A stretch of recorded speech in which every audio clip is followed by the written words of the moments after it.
என்னவென்றால், இஸ்ரேலை சார்ந்த ஒரு ஆராய்ச்சியாளர், பிரபல இஸ்ரேல் கிளினிக்கல் மனோதத்துவ நிபுணரும் டெல்ஹாய் கல்லூரியின் பெண் கல்வித்துறை தலைவருமான அவிகைல் மூர் என்பவர் ஒரு ஆய்வை நடத்துகிறார். ஆய்வு என்னவென்றால், பெண்ணின் ஆடைக்கும் பாலியல் வன்புணர்வுக்கும் இடையிலான தொடர்பை வெளிப்படுத்துவதே அந்த ஆய்வினுடைய மிக முக்கியமான நோக்கம்.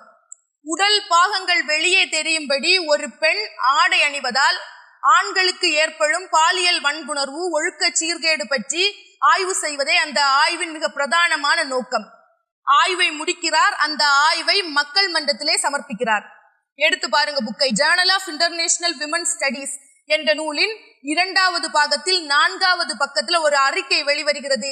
என்னவென்றால், இந்த உலகத்திலே, இந்த நாட்டிலே 88% ஆண்களுக்கு அரைகுறை ஆடையோடு ஆடை அணியும் பெண்களை பார்க்கும் பொழுது தவறான எண்ணங்கள் வருவதாக அந்த ஆய்வினுடைய முடிவுகள் சொல்கின்றன. எனவே இஸ்லாம் கூறிய, இஸ்லாம் சார்ந்த ஒழுக்கமான ஆடை முறை என்பது, எவன் ஒருவன் இஸ்லாத்தை எதிர்க்கிறானோ, எவன் ஒருவன் இஸ்லாமிய கோட்பாடை எதிர்க்கிறானோ, எவன் ஒருவன் பெண்களினுடைய உடல் பாகங்களை, உடல் அங்கங்களை ரசிக்க வேண்டும் என்ற கீழ்த்தரமான எண்ணம் கொண்டிருக்கிறானோ, அவன் மட்டும்தான் இந்த ஆடை அமைப்பை குறை சொல்ல முடியும். இதனைத்தான் அல்லாஹ் ரப்புல் ஆலமீன் அவனுடைய புத்தகம் அல் குர்ஆனிலே 33வது அத்தியாயம் 59வது வசனத்திலே எதற்காக வல்ல இறைவன் பெண்களுக்கு இந்த ஆடை ஒழுக்கத்தை, ஆடை முறையை ஏற்படுத்தினான் என்று சொல்லும் பொழுது அழகாக சொல்லி காட்டுகிறான். காரணம் என்ன தெரியுமா? இஸ்லாமிய பெண்கள், குறிப்பாக பெண்கள் நோவினைப்படுத்தப்படாமல் இருப்பதற்கும், தொல்லைப்படுத்தப்படாமல் இருப்பதற்கும், அவர்கள் யாரென அறிவதற்கும் இந்த ஹிஜாபு முறையை ஏற்படுத்தியதாக வல்ல இறைவன் சொல்லி காட்டுகிறான். அப்படி என்றால் அந்த ஹிஜாபு முறை, இஸ்லாம் கூறும் ஹிஜாபு முறை பெண்களுடைய பாதுகாப்பிற்கும், கண்ணியத்திற்கும், ஒழுக்கத்திற்கும் மிக சிறந்ததாக இருக்கும்.